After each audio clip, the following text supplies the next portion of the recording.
ಖ್ಯಾತ ನಿರೂಪಕಿ ಅನುಶ್ರೀ ವೈವಾಹಿಕ ಜೀವನಕ್ಕೆ ಕಾಲಿಟ್ಟಿದ್ದಾರೆ. ಎಲ್ಲೇ ಹೋದ್ರೂ ನಿಮ್ಮ ಮದುವೆ ಯಾವಾಗ ಅಂತಿದ್ದ ಅಭಿಮಾನಿಗಳಿಗೆ ಫೈನಲಿ ಗುಡ್ ನ್ಯೂಸ್ ಸಿಕ್ಕಿದೆ.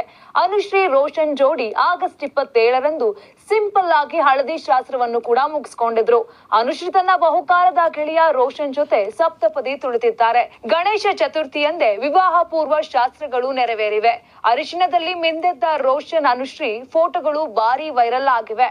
ಹಳದಿ ಶಾಸ್ತ್ರಕ್ಕೆ ಅನುಶ್ರೀ ಹಾಗೂ ರೋಷನ್ ಹಳದಿ ಬಣ್ಣದ ಉಡುಗೆಯಲ್ಲಿ ಕಂಗೊಳಿಸಿದ್ದಾರೆ. ಬಳಿಕ ಇಬ್ಬರು ಸಹ ಸೂ ಫ್ರಮ್ ಸೋ ಚಿತ್ರದ ಬಂದರೋ ಬಂದರೋ ಬಾವ ಬಂದರೋ ಹಾಡಿಗೆ ಭರ್ಜರಿಯಾಗಿ ಕುಣಿದು ಪಡಿಸಿದ್ದಾರೆ. ಅನುಶ್ರೀ ಕೈ ಹಿಡಿಯುತ್ತಿರುವ ರೋಷನ್ ಕೊಡಗು ಜಿಲ್ಲೆಯವರು. ರಾಮಮೂರ್ತಿ ಸಿಸಿಲಿಯಾ ಅವರ ಪುತ್ರರಾಗಿದ್ದು. ರೋಷನ್ ಯಾರು? ಇವರ ತಂದೆ ತಾಯಿ ಹೆಸರೇನು?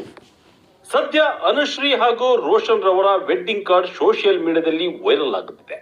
ಅಂದಹಾಗೆ ಅನುಶ್ರೀ ರವರ ಮದುವೆ ನಡೆಯುವುದು ಒಂದು ಖಾಸಗಿ ರೆಸಾರ್ಟ್ ನಲ್ಲಿ. ಆಗಸ್ಟ್ 28ರ ಗುರುವಾರ ಬೆಳಗ್ಗೆ 10:56 ಮುಹೂರ್ತದಲ್ಲಿ ಅನುಶ್ರೀ ಹಾಗೂ ರೋಷನ್ ಮದುವೆ ನಡೆಯಲಿದೆ. ಇನ್ನು ಅನುಶ್ರೀ ಮದುವೆಯಾಗುತ್ತಿರುವ ಹುಡುಗ ರೋಷನ್ ಮೂಲತಃ ಉದ್ಯಮಿ. ಕೂರ್ಗ್ನವರಾದ ರೋಷನ್ ತಂದೆ ಹೆಸರು ರಾಮಮೂರ್ತಿ ಹಾಗೂ ತಾಯಿ ಹೆಸರು ಸಿಸಿಲಿಯಾ ಅಂತ. ಅಂದಹಾಗೆ ಅನುಶ್ರೀ ಹಾಗೂ ರೋಷನ್ ಹಲವು ವರ್ಷಗಳಿಂದ ಪ್ರೀತಿಯಲ್ಲಿದ್ದು ಇವರದು ಲವ್ ಕಮ್ ಅರೇಂಜ್ಡ್ ಮ್ಯಾರೇಜ್ ಅಂತ ಹೇಳಲಾಗ್ತಿದೆ. ಇನ್ಮೇಲೆ ಏಕಾಂಗಿ ಅಲ್ಲ, ಅರ್ಧಾಂಗಿ. ಹೌದು, ವೈರಲ್ ಆಗಿರುವ ಅನುಶ್ರೀ ಅವರ ವೆಡ್ಡಿಂಗ್ ಕಾರ್ಡ್ ನಲ್ಲಿರುವ ಈ ಲೈನ್ ಎಲ್ಲರ ಗಮನ ಸೆಳೆಯುತ್ತಿದೆ. ನೀವೆಲ್ಲ ಕೇಳುತ್ತಿದ್ದ ಏಕೈಕ ಪ್ರಶ್ನೆಗೆ ಈಗ ಉತ್ತರ.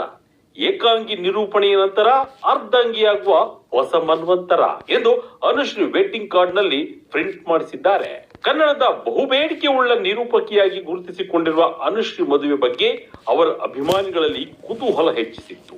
ಅವರು ಎಲ್ಲೇ ಹೋದರೂ ಮದುವೆ ಯಾವಾಗ ಅನ್ನೋ ಪ್ರಶ್ನೆಯನ್ನ ಕೇಳಲಾಗ್ತಿತ್ತು. ಆಗೆಲ್ಲ ಏನಾದರೂ ಫನ್ನಿಯಾಗಿ ಉತ್ತರಿಸಿ ಅನುಶ್ರೀ ಸುಮ್ಮನಾಗಿ ಬಿಡುತ್ತಿದ್ರು. ಸದ್ಯ ನಿಜವಾಗಿಯೂ ದಾಂಪತ್ಯ ಜೀವನಕ್ಕೆ ಕಾಲಿಡುತ್ತಿರುವ ಅನುಶ್ರೀಗೆ ಅಭಿಮಾನಿಗಳು ಮತ್ತು ಆಪ್ತರು, ಚಿತ್ರರಂಗದ ಗಣ್ಯರು ಶುಭಾಶಯಗಳನ್ನ ತಿಳಿಸುತ್ತಿದ್ದಾರೆ.